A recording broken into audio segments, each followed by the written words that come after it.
자, 이제 2부입니다. 아, 예. 2부인데, 그래서 이제 사실 그 우리나라의 유일무이한 가치 평가 전문 그룹, 그렇죠. 우리밖에 할 수 없는 그렇죠. 이 감정평가사 협회에 이제 우리 감정평가사들이 이 회원이고 그 회원들이 선거를 통해서 선출해서 이제 하고 있는데 그게 2003 지금 몇 년도에 선거를 하셨죠? 2018년도에 제가 2월 달에 당선이 돼서 2월 달에 2018년도 3월 2일부터 업무를 시작했지. 2008년. 그런데 이제 여기서 하나 짚어야 될 게 사실은 형님이 두 번째 그렇지. 도전이잖아요. 15대 때 떨어졌고 네. 2015년도에 네. 떨어졌고 2018년도에 당선이 됐지.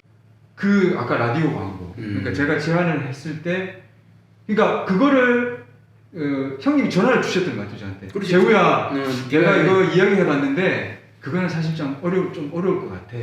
근데 그게 사실은 법인에서 그러니까 이야기를 굳이 안 하시는 거예요. 그냥 아까도 말했지만 연기로 좋은 생각이야 하고 나한테 뭐 언제 들었냐면 마냥 그렇게 할 수 있는데 형님이 저한테 전화를 주셨거든요. 그러니까 제가 그렇게 이분은 아까 말씀드린 진짜 하실 분이다.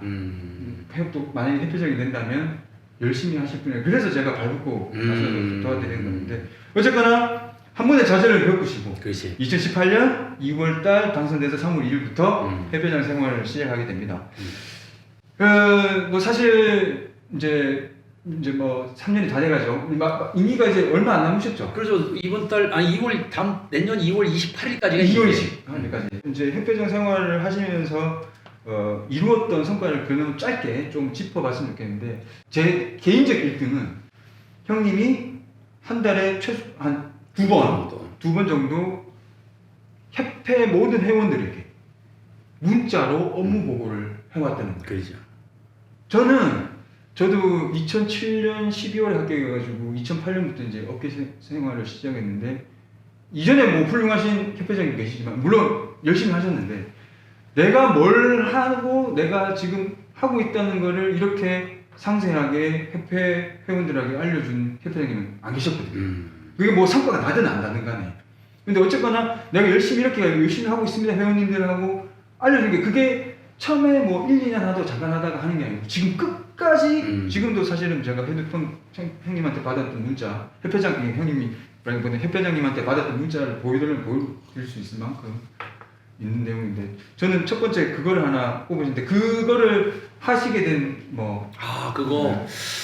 그거 진짜 우리 회원들은 그 문자를 누가 만들지 이런 궁금증 갖고 있는 것 같아요. 개인 핸드폰으로 번호로 오잖아요. 근데 제가 다 하는데 뭐냐면은 내가 이제 회장이 될 때 우리 회원들이 무슨 생각이 있었냐면은 감정평가사 자격을 가진 사람들 우리 업계에서 일했던 사람들 회장 돼봤자 별 의미가 없다. 그러니까. 그래서 외부에서 사람을 좀 모셔가야 되겠다 이런 그런 논의가 있었죠. 많이 있었고 감정은 왜 지속적으로 뭔가를 했는데 왜 우리는 그걸 못하지 이런 여러 가지 의견들이 있었어요. 근데 내가 회장이 될 때 내 회원들한테 이렇게 얘기를 했어요. 그거는 지금 회원 여러분들이 나를 회장으로 안 만들어 봐서 그럴 것이다. 나를 회장으로 만들어 보면 달라질 것이다. 내가 이렇게 말씀을 드렸었는데 그랬더니 우리 회원들이 그럼 어떻게 회장이 되면은 본인이 약속한 걸 어떻게 만들어가야 되는지 이렇게 말씀하시는데 제가 그랬어요. 저는 이제 훈련이 되어 있기 때문에 협회 조직을 우선 바꾼다. 내가 회원들한테 우리 재호한테 내가 뭘 해주겠다 그러면 협회 조직을 일할 수 있도록 바꿔놔야지 일할 거 아니냐. 그래서 내가 조직을 바꾸고 또 한 가지는 뭐냐. 내가 예전에 뭐 단체장 같은 걸 이렇게 해보면 회원들하고 똑같은 생각을 해야지 답을 찾을 수 있어요. 회원들하고 똑같은 생각을 해야 된다는 얘기는 내 생각을 자꾸 전달해 줘야 돼. 그러면 우리 재호하고가 우리 지금 김승규 회장이 이거를 하려고 노력을 하는 것 같아. 문자로 보니까. 그러면 혹시 어디 가서 누구를 만나서 야 협회 뭘 도와주면 좋겠어? 그러면 우리 이것 좀 도와주세요. 이렇게 자연스럽게 나오잖아. 근데 아무런 내용을 모르고 있으면 협회가 뭘 하는지 맞죠. 나는 뭐 어디 가서 뭘 얘기해야 되는지 아무것도 몰라. 그래서 나는 그렇게 하지 말고 조직은 우리 협회는 내가 바꿔서 일하게 만들어 놓고 회원들하고 같이 호흡할 수 있는 방법을 찾아서 내가 하겠다라는 생각을 가지고 내가 문자를 만들기 시작한 거야. 정말. 근데 이 문자를 우리 직원들을 통해서 만들면 감각이 떨어집니다. 잠깐만요. 직접 만드신다고요? 직접요. 근데 내가 100% 직접 만드는데 왜 감각이 떨어지냐면은 우리 직원들이나 다른 임원들을 통해서 만들면 이것저것 생각을 많이 해. 근데 내가 즉시에 만듭니다. 그러니까 시간도 많이 들이질 않아. 아니 그러면은 형님이 직접 타이핑을 하는 게 이제 그 아니요, 작성해 내가 문자를 다 만들. 진짜? 그럼요. 내가 문자 다 만들고 내가 지금 진행되는 게 이렇게 되는데 주제만 딱딱딱딱 뽑아서 내가 문자를 다 만들어서 우리 여직원한테 오타 한번 봐라. 그리고 내가 다시 한번 읽어봐. 그러고서 관련 부서에 다시 한번 보내서 혹시 이게 잘못된 게 있는지 봐라. 잘못된 게 없다 그러면 내가 지시 뿌려. 근데 내가 왜 이 얘기를 하냐면은 문자를 오랜 시간을 만들면 생동감이 없어. 생동감. 내가 우리 재호한테 야 재호야 보고 싶어. 너 잘 있었냐? 이러면 금방 가면 생동감이 있는데 그거를 잘 계시는지 뭐 이게 자꾸 각색을 하면 생동감이 없어. 그래서 제가 보내는 문자는 거의 구호체 형태라서 생동감 있게 쫙 맞아요 형님. 그러니까 회원들이 보면 이거 즉각 우리 회장 느낌을 그대로 받아. 그러니까 그 느낌을 그대로 받아야. 그런데 내가 어떤 일을 하고 있냐면은 그 문자를 보냈잖아. 그러면 회원들이 리턴 문자가 옵니다. 나한테 리턴 문자가 한 20-30개, 많게는 200개까지 올 때가 있어요. 리턴 문자가 오면 그걸 내가 다 정리를 합니다. 노트에다가. 그러니까 이런 분이십니다. 네, 그래서 문자 딱 이제 내가 보낸 거 카페에서 노트에 붙여놓고 리턴 온 거 다 해서 리턴 온 거 중에서 뭐 고맙습니다. 자 이거는 아니고 이제 혹시 의견이 달린 것들 다 전화해서 또 확인을 해. 그런 생각 하셨냐, 이러냐, 저러냐, 그건 이런 거다 다 설명을 해요. 그러니까 그거를 노트를 내가 다 묶어놨어. 다 묶어놨어요. 그래서 이제 그거를 가지고 몇 개 안 보냈는데 리턴 문자. 자네 보낸 것도 다 있어요. 그래서 내가 지금 누가 리턴을 얼만큼 많이 보냈는지 다 뽑아가지고 나중에 내가 무슨 기회 있으면 내가 임기 마칠 때 고맙습니다. 그래서 선물이라도 좀 보내고 싶은 그런 데가 생각을 하고 있어요.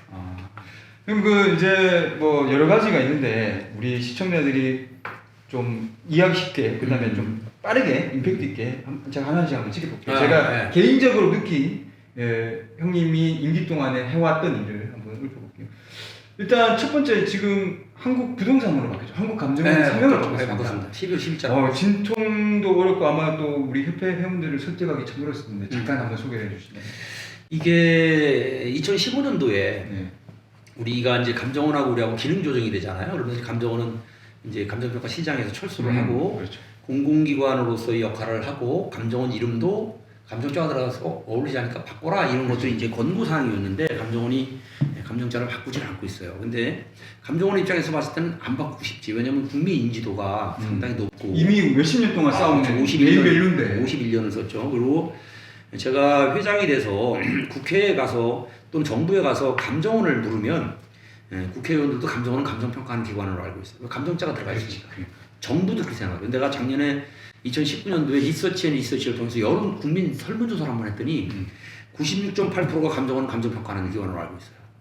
그 다음에 감정평가하는 기관으로 알고 있으면서 감정원이 우리한테 씌우는 프레임이 있습니다. 그게 뭐냐면은 사설평가사들, 민간평가사들 이렇게 프레임을 씌워놨어요. 그러니까 국민들은 공공기관의 감정원에는 감정평가를 하는 사람들만 있고 거기 다 100% 감정평가사들 어른들도 그렇게 믿어요. 그러니까 감정원에서 공공기관에 있는 평가사들이 민간평가사들 지도감독하는 게 뭐가 있어 이렇게 인식을 하고 있고 이게 우리 평가산업 발전에 무진장 걸림돌입니다. 내가 가서 어디 가서 얘기를 해서 평가산업에 대해서 얘기를 하면 다 감정원에다 그걸 사실 형님도 사실은 감정원 출신인데 뭐. 그래서 내가 감정원 이름 바꿔야 되겠다. 그래갖고 내가 이제 잘하셨어요. 내부에 추진팀을 만들어서 이제 강력하게 추진을 하는 과정에 이제 감정원하고 난 감정원 출신이잖아요. 감정원에서 내가 욕을 많이 먹었는데 내가 감정원 원장한테 이렇게 얘기했어요. 원장님 내가 형님이라고 부르거든. 형 이거는 나하고 갈등해야 될 사항이 아니야. 감정원이 먼저 바꾸고 가야지. 그렇잖아요. 감정원이 먼저 좋은 이름으로 확 바꾸고 가면 우리 그 정도면 진짜 좋은 그러니까 박수 칠 건데 그걸 왜 안 바꾸고 가느냐. 그랬더니 결국은 끝까지 버텨서 이제 결국 우리하고 싸우면서 이제 부동산 원고 싸웠어요? 많이 싸웠죠. 감정원 노조에서 막 데모도 하고 나한테 여기 있어요. 이거 서명지가 이렇게 와 있어. 반대 서명지가 잡아먹는다 막 고발까지 막 시킨다 그랬었어요. 그래서 금융도 많이 욕먹었겠다. 많이 먹었어요. 근데 이제 결국은 이제 이름을 바꾸고 나서 내가 보기에는 이제 지금 이제 서로 이제 가는 길이 다르잖아요. 감정원은 뭐 시장 조사, 뭐 관리, 통계 이런 쪽으로 이제 가는 거고 감정평가 관련된 건 우리 산업으로 이제 키워나가는 거고. 그래서 이제 뭐 최근에 발전망까지 우리가 만들어서 발표를 한 건데 저는 뭐 그 부분에 대해서는 정말 큰일 하셨습니다. 예, 갈 수 있다고 생각합니다. 가야 된다고 생각하고. 자, 그러면 아까 짧게 나왔었는데 사실은 우리가 법상으로도 감정평가업자라고 법에 이렇게 규정이 돼 있었어요. 근데 뭐 우리 업자라고 하니까 이거를 또 과감하게 이번에 그렇죠. 바꾸셨죠. 예. 업자라는 용어는 난 꼭 띄어야 된다고 생각했던 게 뭐냐면은 감정평가사들을 업자라고 부르고 있으니까 어떻게 돼 있냐면은 업자이니까 장사꾼이야. 그렇죠. 장사꾼은 뭘 팔아먹는 사람이야? 가격을 팔아먹는 사람이야. 그러니까 부동산 가격을 팔아먹는 사람이야. 그런데 이렇게 업자라고 만들어 놨으니까 부동산 가격을 평가사들한테 공정하게 평가하라고 법에는 명령해 놓고는 누구든지 개입하게 만들어 놨어요. 토지 소유자가 개입해, 은행이 개입해, 사업 시행자가 개입해, 가격 얼마 달라고 막 생난리야. 그리고 아무런 의무도 부여를 안 하고 있어요. 그렇죠. 의뢰인들한테는 수수료 준수 의무도 없어, 자료를 제출할 의무도 없어, 개입하지 않을 의무도 없어. 이건 엉망진창이야. 그러니까 업자들이 평가한 거니까 문제 있으면 타당성 조사 같은 걸 통해서 징계를 하고 막 이런 형태로 되어 있잖아요. 이게 잘못된 거다. 그러니까 업자라는 용어를 띄고 감정평가사들을 전문가로 키운다. 전문가로 키워서 정부 정책의 일정한 부분을 그렇죠. 감당해내는 이런 평가사들로 키워야 된다. 그러려면 업자 명칭을 띄워야 된다. 그래서 이제 업자 명칭을 과감하게. 잘하셨습니다. 다만 조금 아쉬운 게 법인 등으로 돼 있어서 그게 근데 어떻게 말을 만들 수가 사실은 좀 나는 어떻게 바꾸려고 그러냐면요. 옛날엔 감정평가 업자가 감정평가 법인과 감정평가 사무소였었잖아요. 그러니까 감정평가 법인 또는 사무소로 하면 딱 좋은데 사무소라는 것은 행위의 주체가 될 수가 없어요. 그러려면 예, 주체가 될 수가 없어. 그러려면 법인은 인격체니까. 근데 법인 또는 감정평가사 이렇게 하면 돼. 그렇죠. 근데 감정평가사는 어떻게 돼 있냐면 우리 법 구조에 보면 국토부 장관이 시행하는 시험을 봐서 합격하면 감정평가사야. 일을 안 하는 사람도 감정평가사야. 맞네. 그러니까 일을 하는 사람과 안 하는 사람을 구분하려면 감정평가사도 못 써요. 그러네. 근데 또 한 가지 그러면 감정평가사 또는 등록된 감정평가사 이렇게 하면 되는 거 아니야 이렇게 하는데 등록된 감정평가사라고 쓰면 감정원에 있는 직원하고 우리가 똑같아요. 감정원에 있는 감정평가사. 이게 엄청 많네. 복잡하니까 얽혀서겠네. 쓸 수 있는 게 하나도 없어. 쓸 수 없는 상태. 네, 어쩔 수 없어요. 그래서 울며 겨자 먹기식으로 감정평가 법인 등 이렇게 했는데 이제 개인 사무소 운영하시는 분들은 등의 취급을 받는다 해서 좀 기분 나쁘죠. 그러니까 네. 저도 이제 개인 사무소 하다 보니까 그렇죠. 그래서 이제 이거는 이제 우리가 장기적으로 보면 감정평가법을 분리를 해야 됩니다. 감정평가법과 사법으로. 그걸 또 준비를 하고. 그렇죠. 왜냐하면 지금 변호사법이 있지 변호법이 그러니까. 아니잖아요. 그러니까 우리도 감정평가법, 감정평가사법으로 분리를 해야 되는데. 공중개사도 공중개사법이 있죠. 그렇죠. 그러니까 이렇게 이제 분리를 해내가는 과정 속에서 법인 등이라는 것이 없어지고 이제 감정평가사가 들어갈 수 있는 길이 열리게 되겠죠. 이제 그렇게 만들어갈 겁니다. 올 8월까지 감정평가 법인 생활을 했던 사람이고 사실은 감정평가사로서 법인에서 감정노동자죠 했던 게 사실 은행의 갑질이었어요. 어떤 국민들이 보기에 야 너네 돈 받고 그 정도 당연히 돈 준 사람이 그렇게 말을 들어야지 생각할 수도 있는데 이게 지금 전국적으로 우리 그 감정 착취, 감정 노동자들이 이슈가 되고 지금 뭐든 다 녹음이 된다 하는 것처럼 근데 평가사들도 사실은 전문 자격증이지만 그런 그 감정 노동자로 사실 알도 모르게 지금 그렇게 갖고 있는데 그런 거에 대해서 이번에 그렇죠. 좀 개선하셨 있는데 한번 소개해 주세요. 그렇죠. 왜냐하면 지금 금융기관이 우리 전체 매출이 약 한 50% 정도를 점하고 있어요. 그리고 상당히 우리한테는 중요한 고객인 거고 또 금융기관이 금융 소비자들한테 서비스를 하는 과정에 금융기관들끼리 경쟁을 하니까 우리가 충분히 지원할 건 지원을 해야 되죠. 저는 그렇게 생각을 하는데 이제 문제는 지나친 부분이 한 두세 가지 있는 거죠. 그게 이제 뭐냐면은 무료로 무리한 탁상. 이게 탁상을 하는 건 좋은데 문제는 뭐냐면 가격 쇼핑의 형태로 탁상을 하고 있잖아요. 그렇죠. 그러니까 결국은 가격을 야 재호 너 얼마 줄래? 얘는 이거 해준다는데 너는 얼마 줄 수 있어? 너는 그럼 아웃. 막 이런 실제 이게 발생하고 있는 그렇죠. 그래서 이제 가격에 직접적으로 개입을 해서 가격을 유도하는 행위. 이게 제가 보기엔 좀 문제가 있다고 보는 거고 또 한 가지는 감정평가를 해서 우리가 많은 노동력을 들여서 감정평가서를 보내도 자기들 마음에 안 들어서 대출 취급이 안 된다. 그러면은 결국은 반려를 하고 돈을 안 돈을 주는 하나도 거야. 못 그런 과정 속에서 이제 중복 의뢰 문제가 생기는 거죠. 두세 군데 의뢰해서. 그렇죠. 그래서 이런 문제들은 지나치게 우리 감정평가 산업을 좀 낙후시키는 거고 어떤 면에서 보면 금융시장 질서를 좀 무너뜨리는 그럼요. 거잖아요. 그게 제일 큰 그렇죠. 그래서 이거는 안 되겠다 해서 이제 이번에 우리가 국토부하고 이야기를 해서 탁상을 유지는 하되 사전 탁상은 금지한다. 사전 탁상은 금지하고 감정평가 의뢰를 한다면 좀 탁상을 하는 건 뭐 열어주겠다 이유하고 그다음에 반려가 됐을 때 우리가 노동력을 투입을 해서 탁상을 해줬다든지 평가서를 만들어서 보냈다든지 그러면 거기에 걸맞는 보수는 줘야 되는 거 아니냐. 이걸 이제 저희들이 법안에 박아서 지금 요청을 하고 있는 거고 제가 이게 꼭 드리고 싶은 거는 미국의 리먼 사태가 일어난 그렇죠. 2008년도에 이 리먼 사태가 일어났을 때 어떤 문제가 있었냐면은 두 가지 원인 분석을 했어요. 뭐냐면은 금융기관이 감정평가사들에게 수수료를 낮춰주는 사람한테 감정평가 의뢰를 하고 그 다음에 이 수수료를 낮춰줄 뿐만 아니라 가격을 맞춰주는 사람한테 감정평가를 의뢰했었어요. 은행에서. 그런 일이 있었나요? 그렇죠. 저는 그걸 몰랐어요. 그렇죠. 그런데 그러다 보니까 가격 쇼핑이 됐던 거죠. 거기도 가격이 많이 올라가 있는 거예요. 담보 가격이. 사람 세상 사는 건 다 똑같은 거 같아요. 가격이 이 담보물 가격이 찰랑찰랑하게 올라왔는데 리먼 사태로 해서 이 부동산 가격이 확 다 떨어진 거야. 확 다 떨어지니까 남는 건 껍데기밖에 안 남는 거잖아요. 담보를 채권을 확보할 수 없을 정도의 사태가 벌어진 거예요. 그게 이제 리먼 사태 이후에 서브프라임 모기지 사태인데 그렇죠. 그러다 보니까 이제 어떤 제도가 만들어지냐면은 금융기관에서 감정평가를 의뢰해서는 안 된다. 무슨 얘기인지 알죠? 금융기관에서 감정평가 의뢰를 하면 사람을 찾게 되니까 안 된다. 그 다음에 금융기관에서 감정평가사들과 그 담보물에 대해서 대화를 해서도 안 된다. 이런 얘기고 그 다음에 또 한 가지는 금융기관에서 자체평가를 해서도 안 된다. 이 세 가지 제도가 들어오면서 미국은 지금 AMC 제도라는 게 만들어졌어요. 그래서 우리나라는 부동산을 가진 사람이 금융기관에 등기부를 갖고 가잖아요. 거기는 은행을 가지 않고 AMC 회사를 오면 AMC 회사에서 감정평가도 하고 금융기관 선정. 그게 자산주동회사 아닌가? 아니죠. 그 말고? 네, AMC가 뭐예요? AMC가 어프레이절 매니지먼트 컴퍼니라 해서 감정평가사들을 관리하는 회사야. 저는 처음 들었어요. 네, 처음 들었죠. 그런 AMC 회사가 들어와서 우리도 그런 AMC 회사 시스템을 바꾸자는 거지. 우리 협회가 AMC 회사 기능을 하겠다. 그래야 맞아요. 네, 그래서 그게 방지가 돼요. 그래서 이제 이거 갑질 은행과 관련된 문제를 좀 해결하겠다는 게 제 생각입니다. 자, 그래서 마지막이 아니구나. 이제 제가 참여를 했었는데 감동교실. 미술중학교. 감동교실 제목도 기가 막히게 정하신 네, 것 같아요. 네. 그래서 감동교실을 뭐 제가 미조중학교 재능 기부를 했었는데 어쨌거나 감동교실의 취지하고 뭐 네이밍 그러니까 감동교실이 뭔지 그리고 성과 앞으로 저는 항상 뭐 경남 남해 미조중학교에 제가 재능 기부를 했지만은 저는 그때 상당히 뿌듯했고 좋았거든요. 그래서 뭐 충분히 그 격지가 아니더라도 일반 뭐 중학교, 초중고 다 초등학교는 좀 그렇겠다.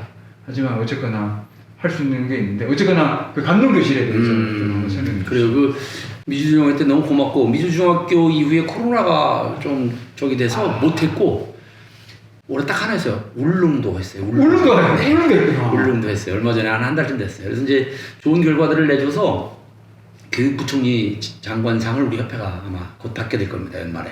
그래서 우리 이 자리를 빌어서 우리 또 동참해 주신 우리 재호한테 너무 감사합니다. 저도 돕게 해고 보는데 처음이에요. 감동교실은 애초에 이제 우리 감정평가사들이 사회공헌 사업을 좀 해야 되잖아요. 그래서 이제 그렇죠.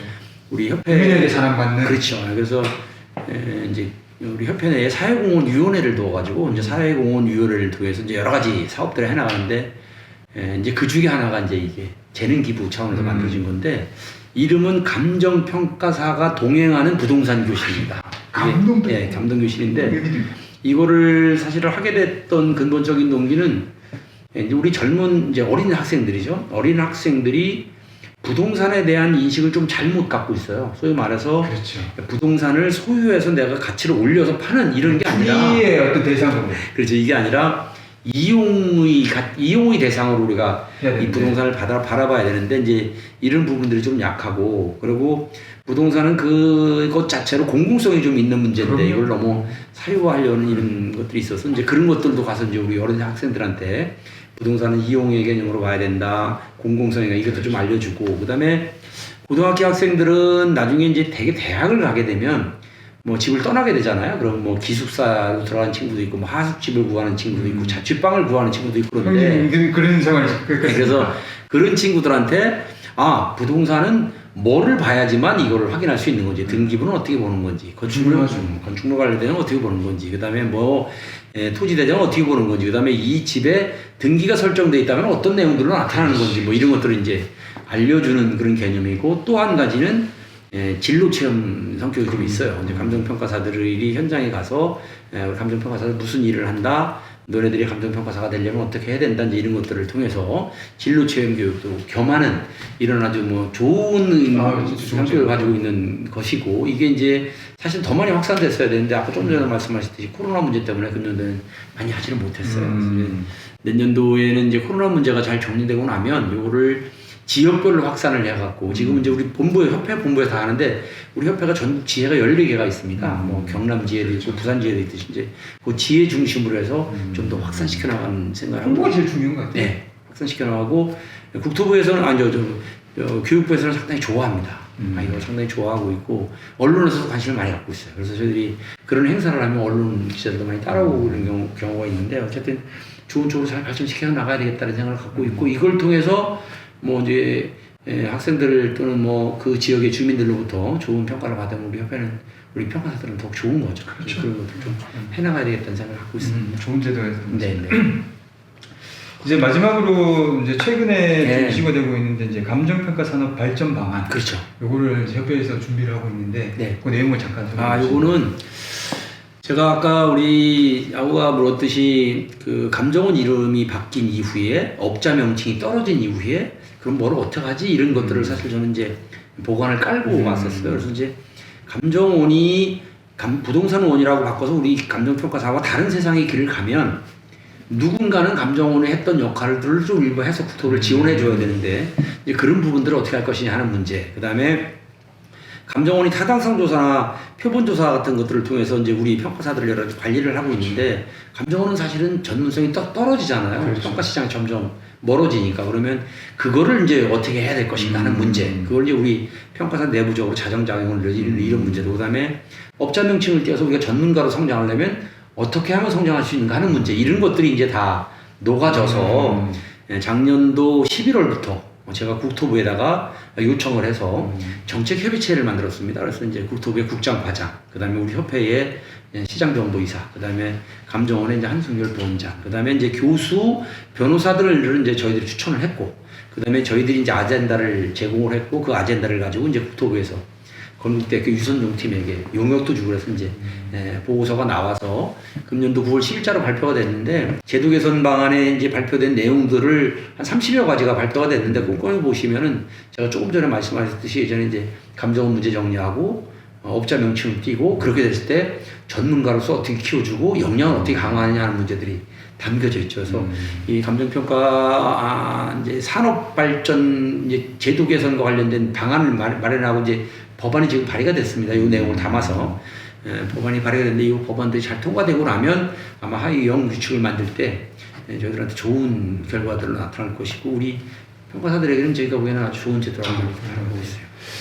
자 이제 장시간 클로징을 이제 할 시간인데 어쨌거나 우리 김순구 협회장님의 사실 스토리죠. 이제 학창 시절부터 해서 그 다음에 이제 감정원 평가사 생활, 그다음에 이제 마지막 종착인 협회장님 이 임기가 며칠 안 남은 그 기간 동안 사실은 좀 그랬던 것 같아요. 저희가 뭐 대통령이건 어떤 말기에 좀 어떻게 매입력도 있을 수 있고 이제 조금 좀 힘이 빠지는 이런 식인데 제가 오늘 협회장님이시자 그리고 제가 옆에서 계속 지켜봤던 형님의 모습을 동생으로서 보면 끝까지 열심히 해오셨던 것 같은 이게 뭐 제가 사실 뭐 형님하고 저하고 뭐 같은 법인에 있었고 뭐 했던 게 아니라 진짜 감정평가사로서